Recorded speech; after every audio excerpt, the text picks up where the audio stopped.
बिस्मिल्लाहिर्रहमानिर्रहीम। मैं हूँ इनायतुल्लाह काशिफ एडवोकेट और आप देख रहे हैं लीगल इन्फॉर्मेशन में खुश आमदीद। आज दो मौजू पर बात होगी। जैसा कि आप जानते हैं कि पेंशन में इजाफे के हवाले से मुख्तलिफ़ किस्म की ज़राए ख़बरें बता रही हैं और आपका रद्द-ए-अमल भी मुख्तलिफ़ किस्म का आ रहा है। बहुत सारे यूट्यूब चैनल भी इस हवाले से बात कर रहे हैं और बहुत सारे जो ख़बरी ज़राए हैं वो भी बता रहे हैं और कुछ अंदरूनी ज़राए भी कंफर्म कर रहे हैं। क्या कंफर्म कर रहे हैं वो मैं आपको आगे चलकर बताता हूँ। दूसरी ख़बर, EOBI पर विफाक और सूबों के दरमियान मौजूद खींचातानी है। विफाक चाहता है कि EOBI का इदारा उनके ज़ेर तसल्लुत रहे और सूबे चाहते हैं कि ये सोने की चिड़िया क्यों ना उनके हवाले कर दी जाए। अब कल मैंने आपसे अर्ज़ किया कि ये इशू एक दफ़ा फिर सर उठाता हुआ नज़र आ रहा है। आज की वीडियो में इन दोनों मौज़ूआत पर बात करेंगे। इससे पहले कि मैं अपने मौजू की जाने बढ़ूँ, आपसे इस्तदा है कि चैनल को सब्सक्राइब कर लीजिए, बेल आइकन को प्रेस कर लीजिए, वीडियो को शेयर कर दीजिए। तो बढ़ते हैं आज के मौजू की जानिब। सबसे पहले मैं EOBI और विफाक और सूबे इन पर बात करूंगा। आपके इल्म में है, मैंने कल भी आपसे अर्ज़ किया था कि विफाक और सूबों के दरमियान एक लड़ाई चल पड़ी है कि विफाक कहता है कि EOBI का इदारा उनके ज़ेर तसल्लुत रहे, उनके ज़ेर कंट्रोल रहे और वो उसको जैसे चला रहे हैं वैसे चलाएं, जबकि सूबे ये चाहते हैं कि ये इदारा अब सूबाई इदारा बन चुका है, लिहाजा ये इदारा उनके हवाले किया जाए। अब वजह क्या है उसकी वजह 18वीं तरमीम है। आपके इल्म में है 2010 में जब 18वीं तरमीम हुई तो बहुत सारे विफाकी इदारे सूबों को दे दिए गए। अब सूबों का ये कहना है 18वीं तरमीम के तहत जो लेबर के इदारे हैं ये अब विफाक के इदारे नहीं रहे और ये सूबों के इदारे बन चुके हैं, जबकि विफाक का ये कहना है कि ये बात दुरुस्त है कि बहुत सारे इदारे विफाक से सूबों को चले गए हैं, लेकिन EOBI एक ऐसा इदारा है जो अब भी विफाक का है। अब सिंध हुकूमत का बहुत ज़्यादा लेजिस्लेशन का तजर्बा है और वो इसलिए कि ये बहुत अरसा इक़्तिदार में रहे हैं और काफ़ी दफ़ा ये विफाक में इक़्तिदार में रहे, तो इसीलिए जो ही ये इनका टेन्योर शुरू हुआ तो इन्होंने 2014 में एक एक्ट पास कर लिया सिंध हुकूमत में और उसको गवर्नर ने असेंट दे दी और 2014 में सिंध EOBI एक्ट 2014 के नाम से तस्दीक व मंजूर हो गया और नाफिजुल अमल हो गया। अब मामला ये था कि EOBI एक्ट 2014 पर अमल दरामद कैसे करवाया जाए, जबकि कंट्रीब्यूशन जो है वो विफाक ले रही है और पेंशन भी विफाक जो है वो दे रहा है। अब कुछ अर्सा गुज़रता गया। गुज़श्ता साल उस वक्त के जो सिंध लेबर के वज़ीर थे, सूबाई वज़ीर सईद गनी, तो उन्होंने इस पर स्टेटमेंट दिया कि EOBI का इदारा जो है वो विफाक का इदारा नहीं है, सूबे का इदारा है, जिस पर फिर रद्द-ए-अमल आया।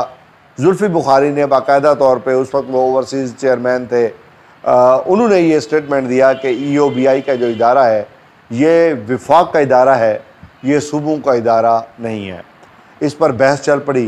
बहस चलते चलते सियासी स्कोरिंग पर आ गई।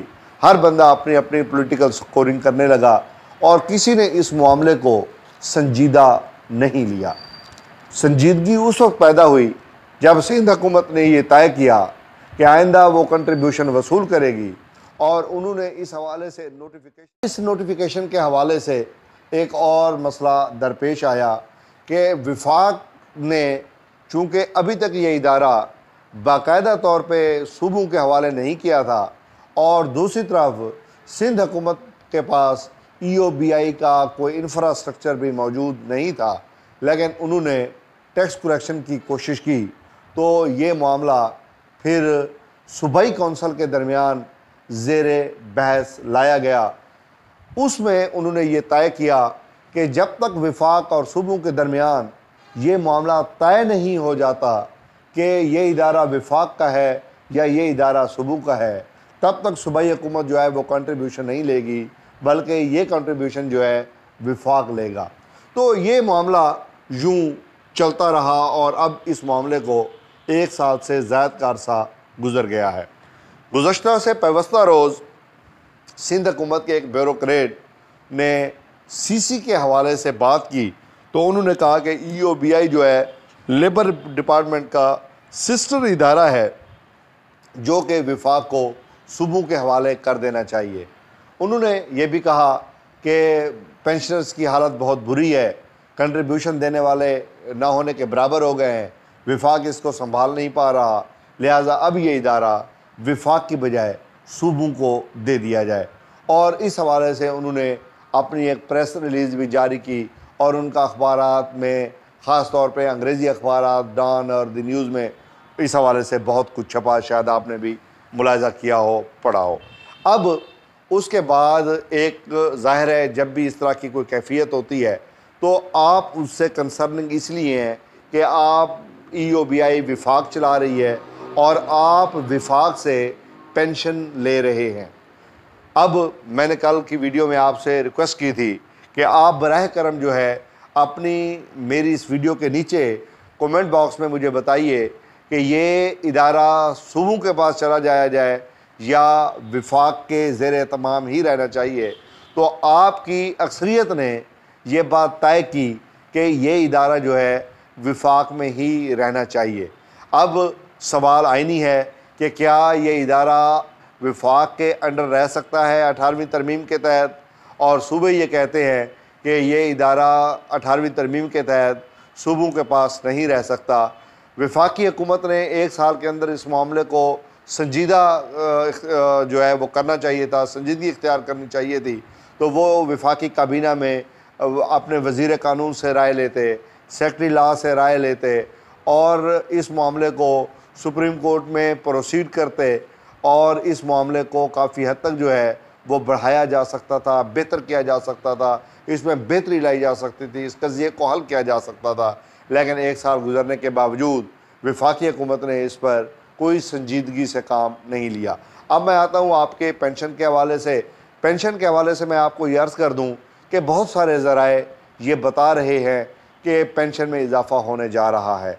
आप में से बहुत सारे लोग इस बात पर नाला हैं कि पेंशन ज़्यादा बढ़ने की समझ नहीं आ रही है।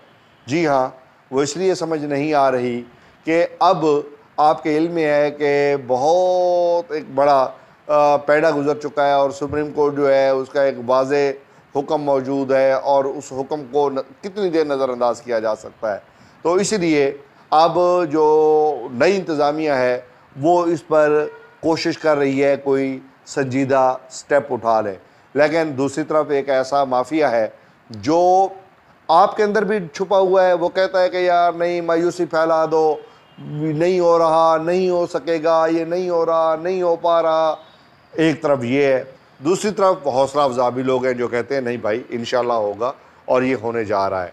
अब EOBI के अंदर 2 ग्रुप हैं। एक वो ग्रुप है जो कहता है रुल गए, मर गए, खप गए, तड़प गए, EOBI में कुछ नहीं है, और EOBI खाली हो चुका है, ना कंट्रीब्यूशन है, ना कंट्रीब्यूशन देने वाले हैं, और जनाब ये नीचे आ गए, नीचे आ गए, नीचे आ गए, और ज़मीनें बिक गई, खा गए, मर गए। तो एक तरफ ये बात हो रही है और दूसरी तरफ ये कहते हैं कि नहीं, कंट्रीब्यूशन को बढ़ाया जा सकता है, EOBI के फील्ड स्टाफ में इजाफा किया जाए, उसके अंदर बेहतरी लाई जाए, उस पर काम किया जाए, कौन कौन से कमज़ोर पहलू हैं जिनको सिक्योर करने की ज़रूरत है। तो इस हवाले से अभी तक जो है वो कुछ न कुछ पेशरफ जो है वो होने जा रही है। बहरहाल यहाँ पर मैं आपको ये बता दूँ, आपको कतई परेशान होने की ज़रूरत नहीं है। मैं आज आपको बावसूख तरीके से बता रहा हूँ कि आपकी पेंशन में इजाफ़ा होगा और ये इजाफ़ा बहुत जल्द होगा। अब दोस्त मुझसे पूछते हैं कि जी तारीख़ दे दें। ओ अल्लाह के बंदो, तारीख़ ऐसे मामलात में नहीं दी जा सकती। मैंने गुज़श्ता वीडियो में भी आपसे अर्ज़ किया था कि मौजूदा हुकूमत DGISI की तकर्री के हवाले से जो मामलात हैं उनमें फंस चुकी है। अब अगर उम्मीद है, आज मुलाकात हो गई है DGISI से और हमारे जो है वज़ीर आज़म पाकिस्तान ने तवील मुलाकात की है, तवील दौरानिए की मुलाकात है, उम्मीद है आज उसके जो मामलात हैं वो काफ़ी हद तक हल हो गए होंगे। और रात गए अगर ये मसला हल हो गया, इस पर भी मैं आपको एक वीडियो बना दूंगा। और इंशाल्लाह ये आपसे कंसर्निंग इसलिए है कि कोई डावाडोल की कैफियत थी। अब डावाडोल की कैफियत से उम्मीद है आज रात 12 बजे के बाद हम निकल रहे हैं। तो मैं आपको ये बता रहा हूँ इंशाल्लाह आपकी पेंशन में इजाफ़ा हो रहा है और बहुत जल्द इजाफ़ा हो रहा है। डेट नहीं दी जा सकती इसलिए कि ये मामला जो है लटक भी जाते हैं और हो भी जाते हैं, चूँकि सियासी निज़ाम है मुल्क का और मुल्क की हुकूमत जो है वो डावाडोल कैफियत में ही रहती है। तो इसलिए लेकिन ये बात कन्फर्म है कि आपकी पेंशन में इजाफ़ा होने जा रहा है।